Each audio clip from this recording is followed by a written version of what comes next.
Esto es Luis Novarecio Entrevista. En un instante estoy entrevistando a Agustín Rossi, diputado nacional, un hombre muy importante dentro del kirchnerismo.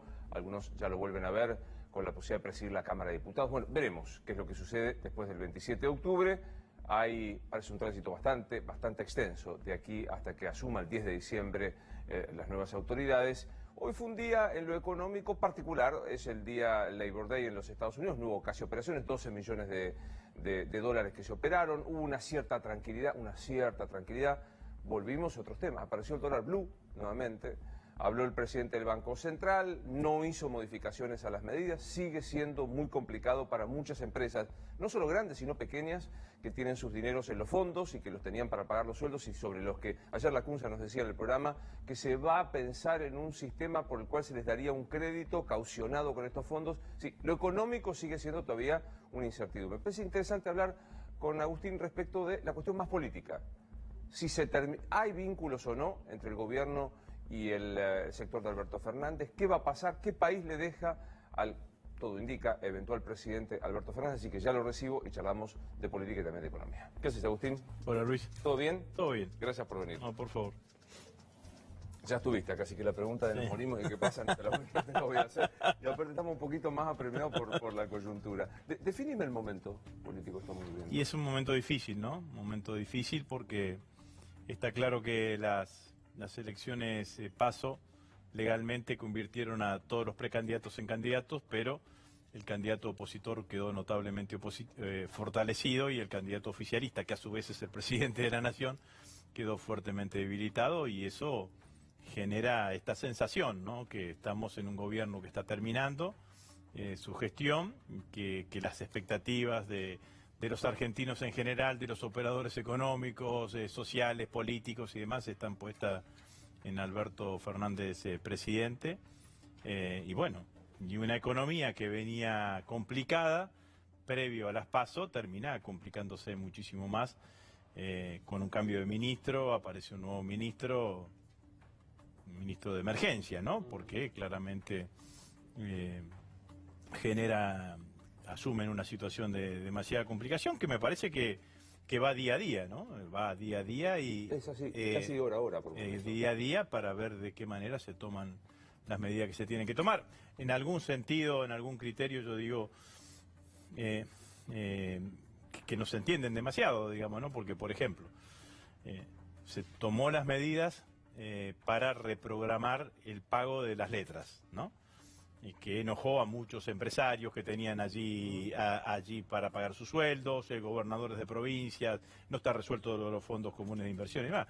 Ahora, lo que el gobierno les quiso decir a todos ellos a todos que tenían letras, les estaba diciendo, mira, no te voy a dar los pesos, no te voy a dar la plata de estas letras porque te vas a ir al dólar. A los 4 días toman una decisión diciéndole, aunque tengas los pesos, no te vas a poder ir al dólar, porque no va a haber dólares para vender a inversores, a personas jurídicas. Entonces, la pregunta es, ¿para qué hiciste el otro? Bueno, o por qué no liberás en el caso de aquellos que liberándolo resuelven un problema de la economía real, como por ejemplo poder pagar sus sueldos. Que no es metáfora, hay gente que no puede pagar, hay provincias... Entonces me parece que eso muestra esto, digamos, ¿no? Que el gobierno va a prueba y error día a día, y bueno, y nosotros tenemos que estar siendo muy prudentes y muy conscientes de la gravedad de la situación.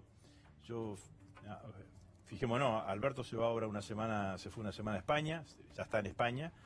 El domingo o lunes cuando vuelva va a ser un mes de las PASO. No hizo un acto de campaña.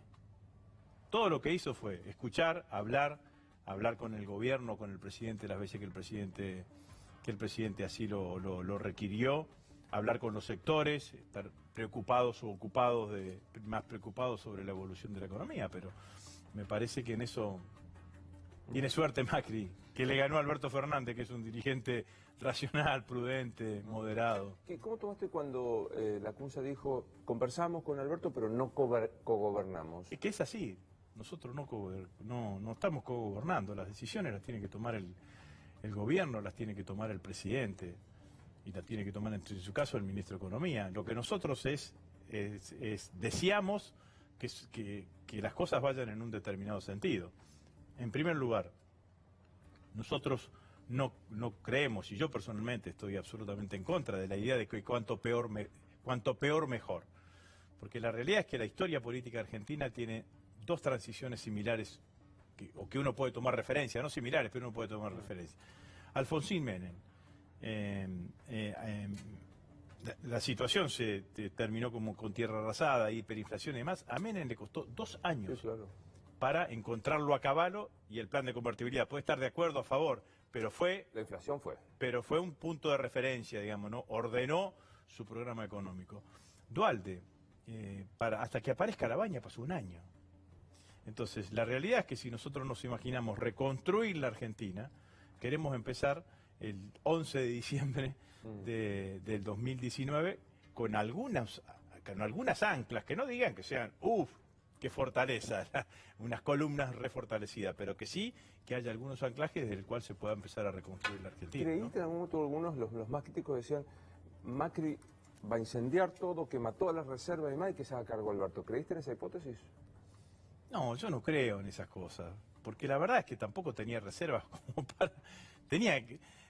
la realidad es que esto que toma ayer, que digamos, en todo caso es la abdicación ideológica más importante de un gobierno que durante 4 años dijo que en realidad haciendo lo contrario iba a florecer la economía de nuestro país.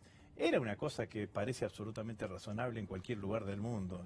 No hay en el mundo ni mercados hiperregulados, pero tampoco hay mercados absolutamente desregulados como el que existían en la Argentina. Es tanta la contradicción que los mismos, que escuché a 2 o 3 entidades del sector agropecuario que dijeron, no, está bien que los exportadores tengan un plazo para liquidar. Entonces estaban presos de ideología.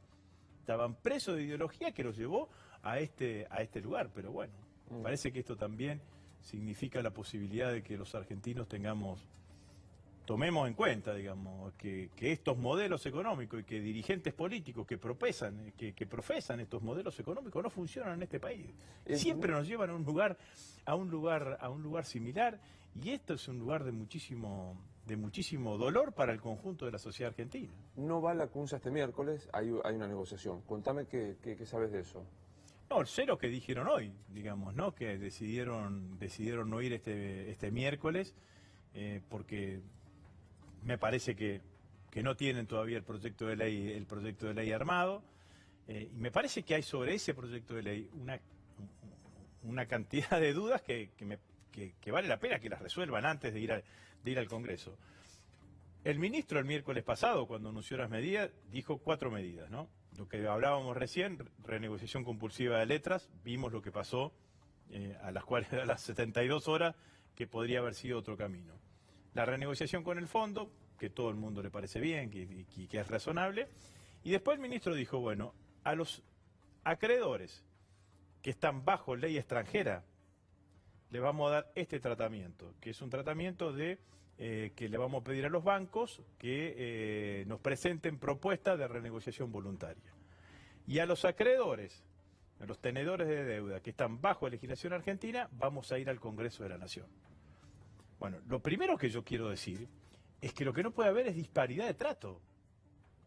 No se puede tratar de una manera al acreedor que está bajo ley extranjera con el acreedor que está bajo ley nacional. Como presupongo, quizás me equivoque, que la negociación con los acreedores que están debajo de la ley extranjera va a ser mucho más dura que una negociación con acreedores que están bajo legislación nacional, que además debe haber una cantidad que está intrasector público, que debe estar en el Banco Nación y en el ANSES y demás. Entonces me parece que lo primero que tenemos que saber, Luis, es qué condiciones le van a terminar dando o brindando a quienes son los tenedores de deuda argentina bajo legislación extranjera. Me parece que ahí hay una cosa que se necesita resolver, porque si no, me parece que nos podemos llegar a equivocar. Segundo punto, la deuda en pesos bajo legislación nacional, que es la que teóricamente va a intervenir el Congreso. No es de vencimiento inmediato, no es deuda de corto plazo, es deuda de mediano plazo. De hecho, me dice que la mayoría está puesta en el año 2020. Entonces, bueno, sentémonos con el tiempo que sea necesario para analizarla, para tomarla con responsabilidad, pero también encontrar la solución técnica que sea beneficioso para la totalidad y para el conjunto de los argentinos. Entonces, estas cosas me parece que son cosas, y obviamente saber cuál es la composición de esa deuda. ¿Cuántos de los tenedores de deuda en moneda nacional, en pesos argentinos, son ahorristas individuales? Alguien que cobró una jubilación porque se jubiló y le dieron una cantidad de plata, o tenía un ahorro y en lugar de meterlo en plazo fijo compró bono de la deuda. A eso tenemos que protegerlo. Claro. Enseguida volvemos a la economía, pero un poco de política. ¿Cómo ves siendo, vos sos una persona cercana a Cristina, a Néstor y a Cristina, recordemos, los dos somos Rosario, o por lo menos venimos de allá, vos estabas en el Consejo y Néstor te ubica, te trae y te catapulta todo esto. Sí. Nadie puede decir que no tenés pedigrí kirchnerista. Sí. ¿Cómo vivís esta polémica de, que para mí es insólita, pero sigue apareciendo, tapa noticia? Manda Alberto, manda Cristina. Bueno, me parece que era esperable que se intente generar una cuestión de esa característica, porque está claro que Cristina no es cualquier vicepresidenta. Es una vicepresidenta que fue durante 8 años vicepresidenta, que tiene un liderazgo claro sobre amplios sectores de la sociedad. Fue ella la que decidió que Alberto fuese el candidato a presidente, ¿no? Esto fue así. Ahora, me parece que, conociéndolo a Alberto y conociéndolo a Cristina, van a convertir este hecho en un hecho virtuoso. Van a gestionar virtuosamente esta situación. Alberto va a ser el presidente, va a tomar todas las decisiones que tenga que tomar como presidente de la nación y va a tener una relación con Cristina absolutamente virtuosa. No se va a privar Alberto de consultar a alguien que fue durante 8 años presidente de la nación. Sería una tontería que hiciese una cuestión de esas características, pero Alberto va a ser el presidente. Digo, viste que acaso lo que creo que lo que a mí me parece más importante desde el punto de vista político, más rico desde el punto de vista político, es que hay que decir claramente que el 10 de diciembre del 2019 va a asumir una coalición. Es una coalición política el Frente de Todos. No vuelve el kirchnerismo. Somos una parte de esa coalición política. Una coalición política en donde participan una cantidad de actores y una cantidad de sectores. Y a mí me parece que en los próximos años la Argentina van a tener predominio las coaliciones. No va a haber en la Argentina de los próximos años un solo espacio político que hegemonice una de las dos posiciones clásicas de la política, oficialismo u oposición. Y yo creo que ahí estuvo gran parte de la riqueza de la construcción del Frente de Todos, y de alguna manera cuando uno escucha esos 12 minutos cuando Cristina anunció en el video que es Alberto, Cristina dice una parte, dice no solamente hay que ganar las elecciones, sino que hay que gobernar. Y hay que gobernar en una coalición de gobierno más grande que la coalición electoral. Entonces está pensando en una Argentina de esas características. Te digo, imaginemos Cristina, acá en la Argentina teníamos la historia del vicepresidente, se va a tocar la campanita al Senado. Está claro que eso no va a ser Cristina. La va a tocar igual. Va a presidir las sesiones, eso va a ser... Va a ser institucional. De eso no tengas duda. Va a ser la mejor vicepresidenta que ha tenido la Argentina, sin ninguna duda, porque no lo he hablado con esto, digamos, no la conozco y sé de la rigurosidad con que se toma cada una de las responsabilidades que tiene. ¿Estás hablando con ella? Sí, sí. Describime el estado. Muy bien está. Está muy bien, muy contenta con la decisión que tomó. Disfruta mucho de las presentaciones del libro. que hace de su libro, está muy contenta con el impacto que ha tenido su libro. Ha encontrado una forma más coloquial de comunicarse con el conjunto, digamos, ¿no? Vos sabés, digamos, la presentación de un libro con un periodista al lado, periodista escritor al lado, te permite dialogar y te permite no estar siempre en la tribuna, donde quizás el discurso termina siendo de mayor dureza, de mayor rigidez. Me parece que es mucho más flexible. La verdad que se la nota muy bien. Me viene como una curiosidad histórica. Algunos decían, Cristina lo hizo esencialmente por una decisión política.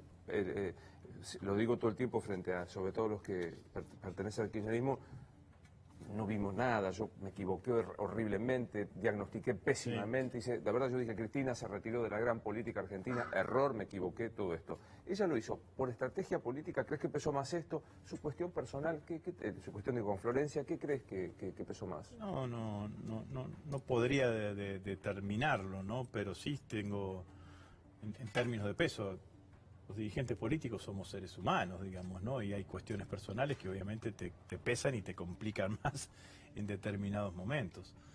Yo lo que creo que ella vio,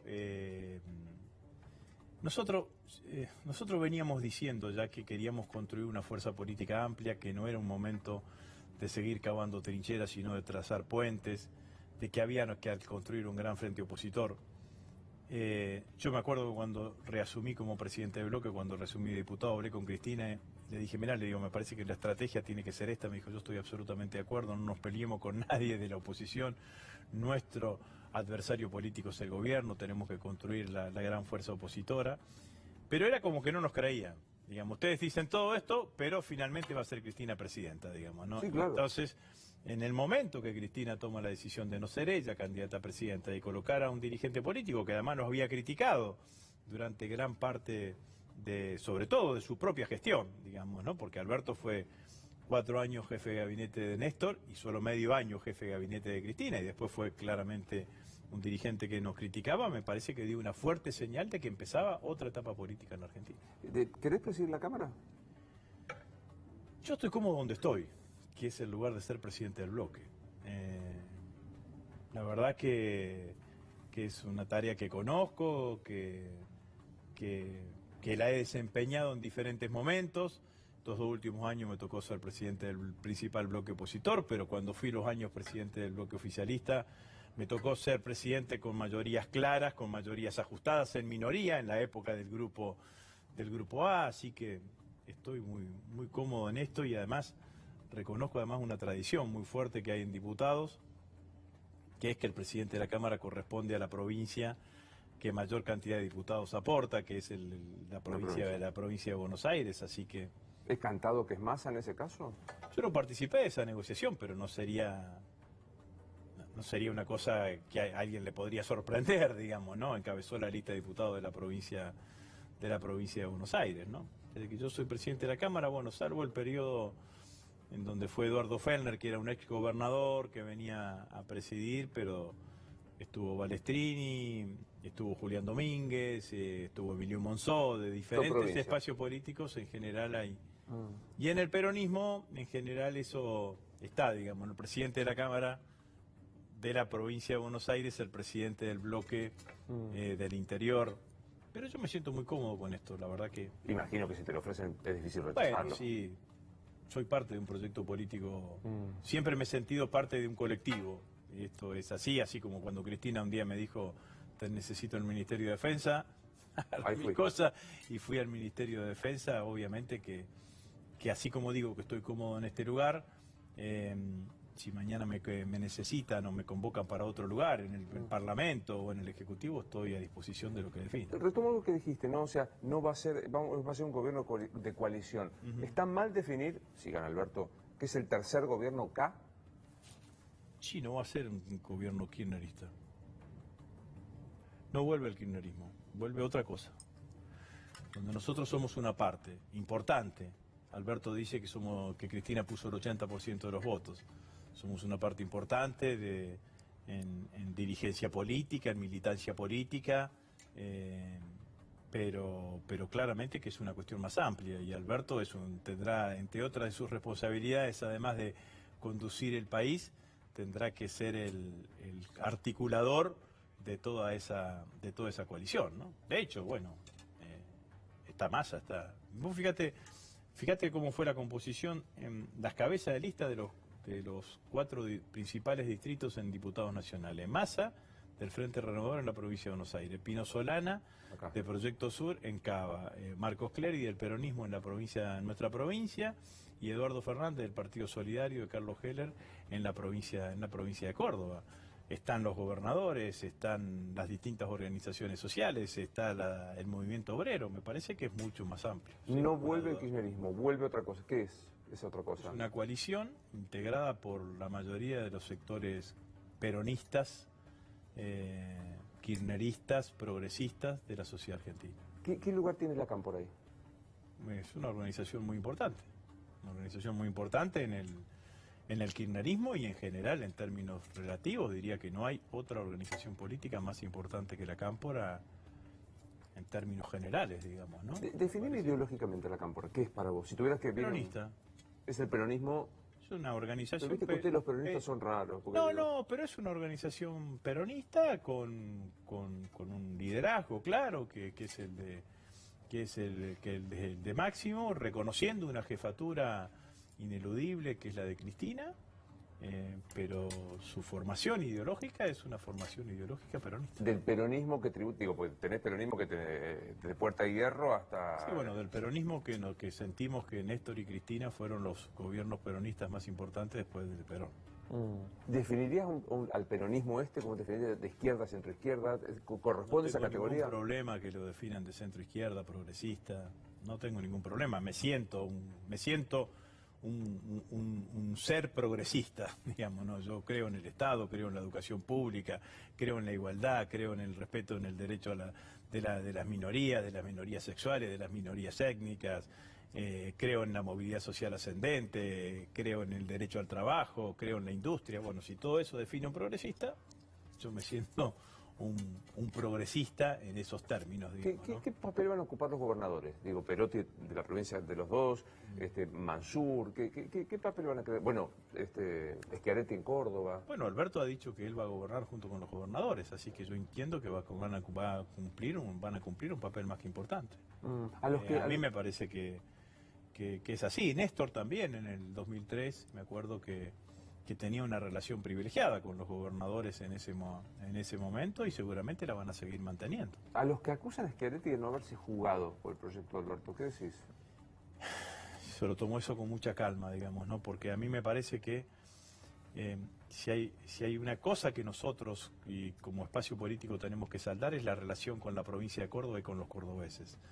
Y los cordobeses eligieron a Schiaretti como gobernador o como líder con una elección enorme, 60% de los votos en las elecciones provinciales. Así que yo creo que nos tenemos que encontrar con Schiaretti. No nos pudimos encontrar en las PASO, no sé si nos vamos a encontrar en la primera vuelta, si no nos encontraremos en la gestión, pero tenemos que articular con el gobierno de la provincia de Córdoba, con la provincia, con los cordobeses, de manera muy importante. Es una provincia, es imposible imaginarse un proyecto nacional Sí, claro. con mucho dinamismo, con mucha potencia, sin que Córdoba tenga un lugar de preponderancia dentro de eso, digamos, ¿no? Es así, además políticamente tiene una historia muy rica, digamos, ¿no? Uno siempre bucea para atrás, ¿no? El golpe contra Perón se inició en Córdoba en el 53. Alfonsín termina ganando primero la interna del radicalismo y después la Nación cuando hace el acuerdo con Línea Córdoba, que era un sector, acordate, del radicalismo cordobés, con Angelós, con Víctor Martínez. Así que a mí me parece que nosotros tenemos que trazarnos un camino de acuerdo. Y vuelvo a decir, no nos pudimos encontrar en las PASO, no sé si nos encontraremos en la primera vuelta, quizás estemos más cercanos en la primera vuelta, pero seguramente, si no en la gestión, tenemos que trabajar junto con Schiaretti y todos los dirigentes del peronismo. ¿Te imaginas dando otra vez el debate? Vos tuviste debate, tuviste 125, un debate como la ley de medios? No creo que eso esté presente. Fue un lindo debate ese. Yo me acuerdo, era un debate que además estaba circulando en las facultades y en las escuelas de comunicación social desde la recuperación de la democracia, ¿no? Me parece que fue muy rico ese debate. Yo me acuerdo de las audiencias públicas que diseñamos y que fueron... Mirá los personajes que fueron a apoyar esa ley de medios. Bueno, Víctor Hugo Morales fue a apoyar la ley de medios. Seguramente ese hecho lo acercó mucho más en sus posiciones políticas. El presidente del equipo de comunicación social del Episcopado de Bergoglio,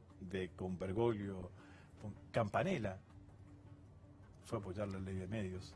Adolfo Pérez Esquivel, la verdad que fue un debate riquísimo. Además, después se cruzó una cuestión de poder en el medio, terminó como terminó, pero yo creo que sin ninguna duda que las ideas que estaban puestas en ese proyecto de ley son ideas que tienen que estar vigentes en una democracia. ¿Pero te imaginas que vuelve ese debate? No, no creo que vuelva ese debate. No creo que vuelva ese debate, creo que en todo caso lo que hay que hacer es, si te tuviese al que aconsejar alguna política de medios, es que el Estado tiene que, además de destinar parte no en el sostenimiento, en el aliento de las organizaciones cooperativas, de medios cooperativos, que funcionen medios cooperativos, que hay algunas experiencias, sobre todo en el interior de la provincia, ¿no? En el interior por ejemplo, ahora no me acuerdo, en Villa María hay un diario, que es el diario de Villa María, que funciona de manera cooperativa hace muchísimos años. Me parece que esa es una cosa que el Estado puede impulsar como forma de multiplicar voces. A mí me parece que algunas cosas que voy a traer a la mesa pueden parecer frívolas, y creo que lo son, en medio de la crisis económica fenomenal que tenemos. O sea, me parece que el presidente Kazuma, y da la impresión que es Alberto, va a tener 2 primeros años de reconstrucción de 35% de pobreza, 50 y no sé cuánto de inflación, el tema de la indigencia y demás. Pero las hago en tren de pensar qué es lo que puede pasar. ¿Te parece que lo de la grieta es un tema, es un tema que está presente, un tema nuestro de los medios que lo hemos instalado, es un tema que debe saldarse? Yo creo que Alberto tiene la enorme oportunidad de refundar esta democracia y de que convertir el debate político, que el debate político en Argentina no sea agonal, no sea terminal. En algún momento de nosotros, yo creo que el debate político en Argentina llegó a un lugar en donde no solamente tenías que enfrentar al otro y ganarle las elecciones, sino que tenías que terminar con el otro. Puede ser que equivocado, porque es mi apreciación personal, tengo fundamentos políticos. Yo creo que el macrismo quiso con el kirchnerismo hacer eso. No solamente ganarle las elecciones en el 2015, sino terminar con el kirchnerismo. Terminar con Cristina como dirigente política y ese tipo de cuestiones. Y a mí me parece que nosotros tendríamos que tratar de aprender a vivir en una sociedad en donde las ideas se defiendan con pasión, pero que exista la tolerancia. Entonces, no tenerle miedo a las ideas del otro, tenerle sí miedo a la intolerancia del otro, por las ideas que yo propuesto. ¿No hubo también una posición agonal en la gestión del kirchnerismo? Probablemente que nosotros hayamos tenido algunas facetas de eso. Por eso digo que quizás en esta nueva etapa Alberto tenga esa posibilidad, digamos, ¿no? Creo que mucho menos atenuada. Nosotros, por ejemplo, yo me acuerdo que nosotros en el gobierno de Macri hablábamos como un dirigente, que era un dirigente opositor a nosotros, pero que respetábamos su coherencia, digamos, ¿no? En una mirada de esas características. Pero yo creo que podríamos imaginarnos vivir en los próximos años con una democracia en donde el respeto sea el respeto a tus ideas. Yo compito con vos, tengo competencia electoral con vos, pero no cuestiono tu idea. Mi respeto hacia tus ideas, mi respeto hacia vos. En eso me parece que tendría que funcionar así, y me parece que Alberto en ese sentido tiene una enorme oportunidad, digamos. Yo a veces le digo a los macristas, le digo, ustedes lo escuchan a Felipe González en una sola campana, cuando Felipe habla de las inversiones, pero cuando ven la segunda hoja de los libros de Felipe dice, no, nadie va a venir a invertir a un país donde no haya un sistema político estable, porque nadie piensa una inversión en 2 días, 4 años, en general, cuando venís a hacer una inversión millonaria en dólares, estás pensando con un horizonte en el tiempo, y me parece que eso tiene que ver más que con los acuerdos, ni con los programas, ni con cosas grandes, voluminosas, sino que tiene que ver con una cuestión actitudinal, digamos, ¿no? De entender de que en la Argentina existen miradas distintas y que es legítimo que uno que defiende una mirada intente que esa mirada sea mayoritaria, pero que nunca puedas lograr que esa mirada sea hegemónica o notablemente mayoritaria. El 32% de los argentinos que votaron a Macri en estas circunstancias, con estas dificultades económicas, merecen mi respeto. Por ahí yo insisto con esta pregunta, pero que no sé, si se la debería preguntar más al macrismo que a alguien que forma parte del kirchnerismo. ¿No le salió o son esto el macrismo? No, yo creo que la ideología, que no es el problema del macrismo, mañana se podrá presentar como otra cosa. Creo que los modelos económicos neoliberales basados en el endeudamiento, la desregulación de la desregulación de los mercados, son modelos económicos que fracasan en el mundo. Decime un país, Luis, que aplicando las recetas del Fondo Monetario Internacional pueda mostrar resultados virtuosos. No, alguien... El día que nos impidieron, o una vez que estaba Marcos Peña en el Congreso, se lo planteé. Digo, nómbreme un país que aplicando las recetas del Fondo Monetario pueda mostrar resultados virtuosos. No hay. El ejemplo de Portugal es paradigmático. Portugal gana una alianza de centro-derecha, hace un acuerdo con el fondo, aplica las mismas políticas que aplicaron acá, van a las elecciones, pierden con una alianza de centro-izquierda, sin romper con el fondo, aplica políticas heterodoxas y ahí está creciendo. Y ahora, un ejemplo. Entonces lo que digo es, ¿hasta cuándo necesitamos los argentinos de que nos pasen estas cosas para darnos cuenta que no funciona? No funciona, viejo. ¿Qué crees que te diga? No, vuelvan a la facultad, con todo respeto. No funciona ese modelo. Tienen un problema de restricción externa y como dije recién, lo último que hicieron fue abordar la restricción externa. Si hubiesen tomado las medidas que tomaron el domingo, el miércoles pasado, quizás todos esos gobernadores y todos esos empresarios que hoy no pueden sacar, cambiar el dinero que tenían en letras, no lo tendrían hoy y lo podrían haber resuelto de otra manera, ¿no? Lo leí, ojalá pudiera saber dónde, que decía que algunos países que se transformaron en neoliberales lo hicieron habiendo pisado políticas heterodoxas y conservadoras y restrictivas, o sea, construyeron un país absolutamente... proteccionista. Claro, y después se transformaron casi... Una vez que tenés fortaleza, sí hay un economista coreano, creo que habla, de correr la escalera o algo por el estilo. Exacto. Sí, no creo que lo trajo acá Emanuel Álvarez aquí. Sí, no me acuerdo bueno, exactamente pero dónde. Es ese economista que explica de que la experiencia, creo que de Corea, es una economía absolutamente cerrada, con un fortalecimiento de la industria, y una vez que te sentís fuerte para competir, abrimos. Pero mientras no te sentís fuerte para competir, lo que haces es defender lo tuyo, fomentar que lo tuyo crezca, fomentar que se lleve adelante el desarrollo del país. Ahí va la segunda pregunta. Si son esto, según tu denuncia, es esto, vos dijiste un corsé de ideología, están presos de la ideología. Sí. ¿Es por el empaque ideológico o por favorecer negocios de amigos? No, yo creo que tienen una mirada ideológica absolutamente equivocada y estoy seguro que han favorecido tipos que se han enriquecido notablemente durante todo este tiempo. Va a haber que ver qué es lo que pasa con los amigos del poder. ¿Cómo funciona la cuestión de la energía? ¿Cómo funcionó el aumento brutal de las tarifas en la energía? Porque la realidad es que, como dicen, cualquier nombre que se asemeje con la realidad es pura casualidad, digamos, ¿no? Doña Pepa, don Juan, don José, con el aumento de la energía le entregaban la plata a don Nicolás.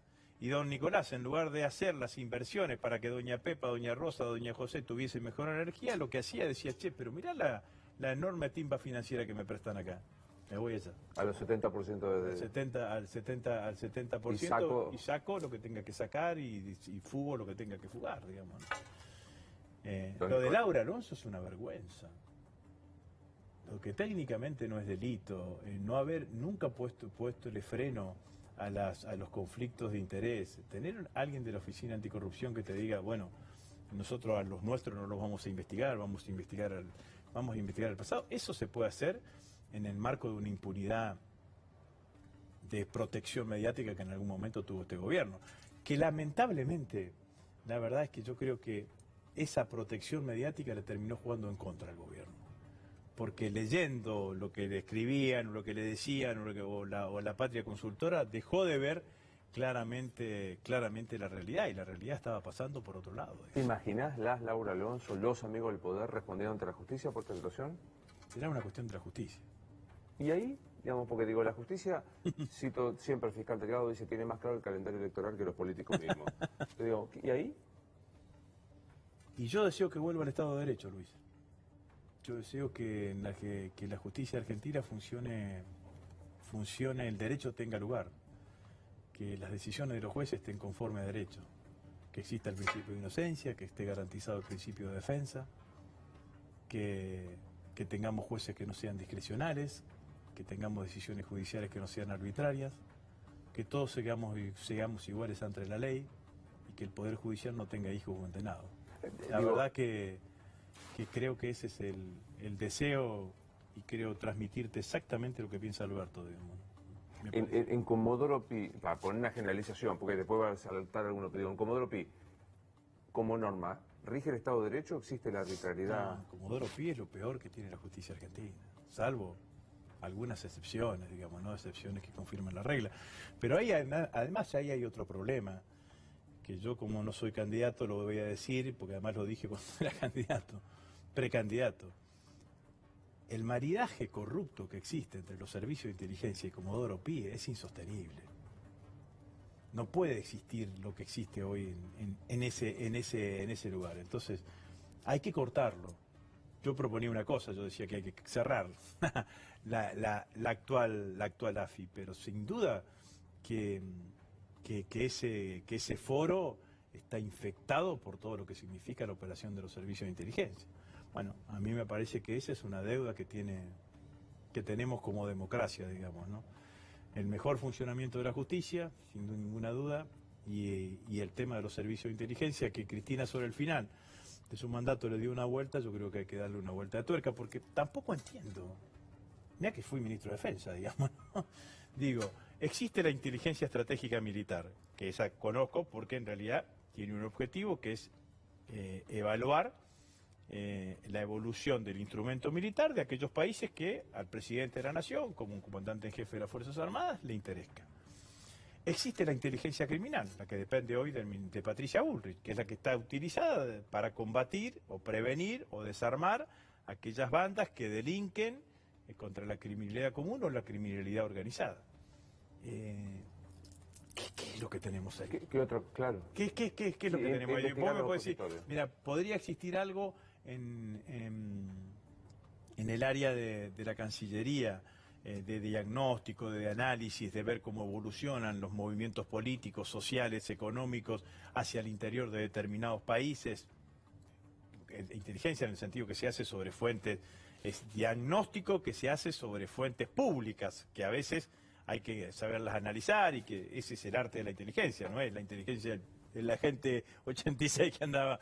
Bueno, pero entonces, ¿y lo demás para qué está? Y encima que nosotros que Cristina había obligado a que todos los fondos se blanqueen, lo primero que hizo Macri fue derogar ese decreto de Cristina. Y puso al frente del organismo de inteligencia a un señor empresario cuya mayor éxito es transferencia de futbolista, tercerizando una transferencia. La verdad es que eso me parece que hay que mirarlo y mirarlo seriamente, digamos. ¿Te imaginas, digamos, a Macri caminando por Comodoro Pi, correo, blanqueo, esto? Lo del correo es insostenible, ¿no? Y que siendo él presidente, tuvo un ministro que preparó toda una situación como para condonarle una cantidad de pesos que él mismo se autocondonaba. En algún momento tendrá que dar las explicaciones. Me parece a mí que esas cosas, yo no soy un especialista en causas judiciales ni tampoco quiero aparecer de esa manera, digamos, ¿no? Pero en algún momento es probable que alguien lo llame. De hecho hay un juicio que está transitando. Sí, que la fiscal Boquín... Y que la fiscal Boquín y que en algún momento tendrá que dar las explicaciones, pero desde el punto de vista político parece absolutamente no razonable, ¿no? Sí, digo, el punto de vista de sentido común. O sea, estar bueno, el blanqueo es lo mismo, ¿no? La ampliación por decreto, de lo prohibido expresamente por ley, ¿no? Los dos lugares, bueno, sí, eso es así. Sí, Creo que también en esto hay que construir una ley de ética, o hay que mejorar la ley de ética, y en esa ley de ética el tema de los conflictos de intereses tienen que estar perfectamente establecidos. Y entre otras cosas lo que tiene que estar establecido es la prohibición de que los funcionarios que tengan cuentas offshore o que tengan su dinero en el exterior puedan ser funcionarios públicos. Y me parece que eso tiene que estar fuertemente presente, ¿no? Vos planteabas el tema de Laura Alonso, que efectivamente Sí. hasta su legitimidad de origen está cuestionada con el tema de derecho y demás. ¿Qué garantías te da que la justicia investigue en serio y que no vuelva a ser el cambio político el patrón para analizar las investigaciones?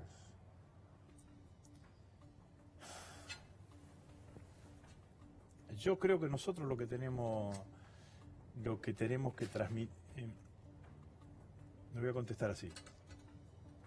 Una vez un alto funcionario del Poder Judicial me dijo, hace un tiempo atrás me dijo, los funcionarios más viejos del Poder Judicial en la Argentina, que funcionan, dicen que no sufrieron tanta presión, que el Poder Judicial no sufrió tanta presión en otro gobierno como no sea en este. Inclusive, mucho más que en los últimos años de la dictadura. Yo lo que creo que nosotros no tenemos que caer en esa tentación. Nosotros tenemos que mandarle una señal al Poder Judicial de que lo que propiciamos es la recuperación del Estado de Derecho, de que tome las decisiones conforme a derecho, que no perseguimos a nadie, que no queremos meter preso a nadie, que no hay ninguna intencionalidad desde ese punto de vista y que menos aún lo que vamos a hacer es utilizar el Poder Judicial para perseguir políticamente a dirigentes políticos opositores. Lo que no nos da la política, no nos dará la política. Pero no vamos a utilizar la justicia para tratar de que la justicia nos dé lo que la política no nos da. Lo que sí creo es que hay que poner todo el esfuerzo para que exista ese espacio, que en la justicia vuelva a recuperarse el sentido del derecho y el espacio para el derecho. Ya casi está terminando la gestión de Macri. ¿Cómo crees que va a ser recordado como presidente en la historia argentina? Exceptuando de la Rúa, el peor presidente que tuvo la Argentina de la recuperación de la democracia. No va a haber ninguna calle que se llame Macri, ninguna plaza que se llame Macri, ninguna escuela que se llame Macri. La verdad que lamentablemente perdió la oportunidad de convertirse en un líder de derecha moderno, pero hicieron todo mal. Vos fíjate una cosa, yo lo dije hace un tiempo y como la ola no venía para nosotros me criticaron mucho. Macri es un privilegiado, porque fue el primer presidente en democracia que recibió la Argentina no estando en crisis. En 2015 había problemas, pero no había crisis. Alfonsín la recibió de los militares. Menem con la hiperinflación de Alfonsín. De la Rúa con la hiperdesocupación y la crisis de la convertibilidad de Menem. Duhalde y Néstor con la crisis del 2001. Este es el primer presidente que recibe el mandato de una presidenta de un signo político distinto sin que la Argentina estuviese en crisis. Y nos va a dejar una Argentina en crisis. A mí me interesa esta historia, ¿no? O sea, si es que no le salió, que el mundo, ¿viste? Porque el gobierno dijo es el mundo, es la tormenta de frente, etcétera, etcétera, o vos insistís, es el modelo, era inevitable el modelo. No veo ninguna causal, ¿no? Si vos llegaste a un país, no tenías un país endeudado, tenías un problema de restricción externa, sí, está claro, no era un problema de fiscal, era un problema de restricción externa. Podías, si te parecía que la regulación que existía en diciembre del año pasado era excesiva, podías flexibilizarla. Si ves un mundo en donde hay muchísima crisis económica y hay una guerra comercial y el mundo está creciendo a niveles más bajos, casi que apenas igualan su crecimiento vegetativo, ¿por qué mataste el mercado interno? Si ves que hay industrias que venían desarrollándose en la Argentina, ¿por qué le abriste brutalmente, las importaciones? ¿Qué pensabas? ¿Que te iban a prestar indefinidamente porque te llamabas Mauricio Macri, porque eras mercado friendly? Por eso te iban a prestar indefinidamente y fuiste y tomaste deuda y le decía a los gobernadores tomen deuda porque tomen deuda y generaste esto. La verdad es que no veo en dónde le afecta al mundo, digamos, ¿no? ¿Hay algún fantasma de adelantamiento de elecciones o no? Yo creo que ninguno. Primero, nosotros no queremos. Segundo, la Constitución Nacional dice que las elecciones se tienen que realizar 60 días antes de la fecha de traspaso de mandato. O sea que estaríamos como máximo para adelantarla, modificando la ley que fija el 27 de octubre, el 10 de octubre. 15 días antes, no tiene sentido. Así que no veo ningún escenario de esas características. Menos de adelantamiento de la entrega del poder el 10 de diciembre. A mí me parece que el 27 de octubre al 10 de diciembre entrarás claramente en una transición en donde las cosas van a ser muchísimo más fácil porque ya vas a tener un presidente electo con fecha de asunción, entonces me parece que el escenario va a ser muchísimo más fácil. ¿Las PASO como las conocemos terminar, hay que modificarlas?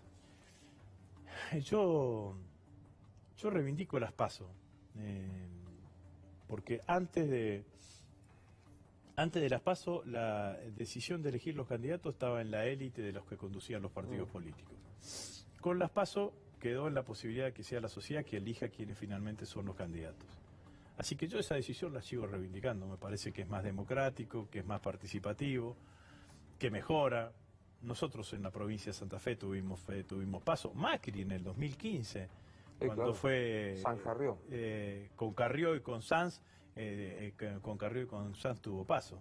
Quizás visto esta experiencia de esta situación, porque siempre se presentan situaciones nuevas, quizás lo que yo estaría dispuesto a analizar es si no es demasiado tiempo 75 días entre las PASO y la primera vuelta. Quizás podría hacerlas entre 40, 45 días entre PASO y entre PASO y primera vuelta, con lo cual el cronograma electoral se te empieza 30, 35 días más adelante, pero eso sí me parece que valdría la pena quizás analizarlo, digamos, ¿no? Pero en términos generales volver al sistema en donde sí, de que los partidos políticos eligen, no me parece que sea lo mejor. Última, ¿lo trataste a Macri alguna vez? ¿Tuviste algún trato, digo, más que el protocolar? Fui 2 años diputado con él, entre el 2005 y el 2007 él fue diputado. Me lo crucé alguna vez, lo saludé, me lo crucé en un canal de televisión, pero hay que decir la verdad, Luisa, nosotros durante los 4 años de macrismo éramos los feos, sucios y malos, el kirchnerismo, ¿no? Nos ponían cuanto más lejos nos tuviesen. Macri en el inicio de su gestión, cuando estaba en el pico de poder, pretendía liderar el oficialismo, cosa que era legítimo, era el presidente, pero también pretendía indicar quiénes eran los dirigentes opositores, ¿no? Acuérdate cuando hablaba del peronismo responsable, el peronismo dialoguista, además, nosotros nos ponía siempre en el borde del sistema, ¿no? Este año, creo que en febrero-marzo, me transmitió, no, era febrero-marzo, me transmitió Emilio Monzó una invitación a acompañarlo al último viaje que hizo a la India. Y yo la verdad que primero no me lo esperaba, teníamos el cierre de listas en la provincia de Santa Fe que cerraban sobre fines de febrero, principio de marzo, y bueno, se lo agradecí especialmente, digamos, ¿no? Pero la verdad es que sobre el final de su gestión empezaron a considerarnos, cosa que es un grave error, digamos, ¿no? Porque la misma sociedad que lo eligió a Macri presidente nos eligió a nosotros como principal fuerza política opositora. Pero iba por esto, ¿te lo cruzas hoy? ¿Qué le decís? No me imagino diciéndole nada, salvo saludándolo, digamos, ¿no? Me parece que lo cortés no quita lo valiente. No debe ser fácil, porque también en esto yo a veces veo a algunos que le pegan a Macri ahora que lo defendieron durante todo este tiempo. A mí no me gusta hacer leña del árbol caído, digamos. Claro. No debe ser fácil los días que está pasando hoy, digamos, ¿no? Si algo, si algún aporte Macri todavía está para hacerle a la sociedad argentina es reconocer que su modelo ideológico, el modelo que defendió, es un modelo que no funciona en este país. Okay. La última, te lo cruzas a Pichetto, ¿qué le decís?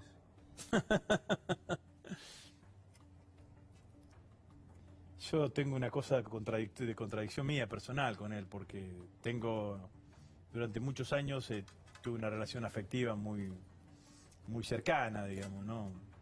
Y siempre sentí empatía, digamos, ¿no? El último tiempo me enojé mucho en términos personales, digamos, ¿no? Por las cosas que decía, las cosas que hizo, cuando los descalificó a Axel de marxista, ese macartismo, en algún lugar me da una cuota de tristeza, ¿no? Porque independientemente de todo, él podría haberse quedado donde construyó su vida política durante toda su vida y hubiese sido siempre un dirigente de referencia, digamos, ¿no? O en algún lugar de referencia. Este salto sin red, si todo sucede lo que va a suceder, que es que no van a ganar las elecciones, que va a perder las elecciones, ¿en qué lugar lo deja, digamos? No me parece que sea... Me parece que él podría haber elegido un mejor final para su vida política. Gracias por venir. No, gracias a vos. Esto es Luis Novarecio Entrevista. Hasta la próxima.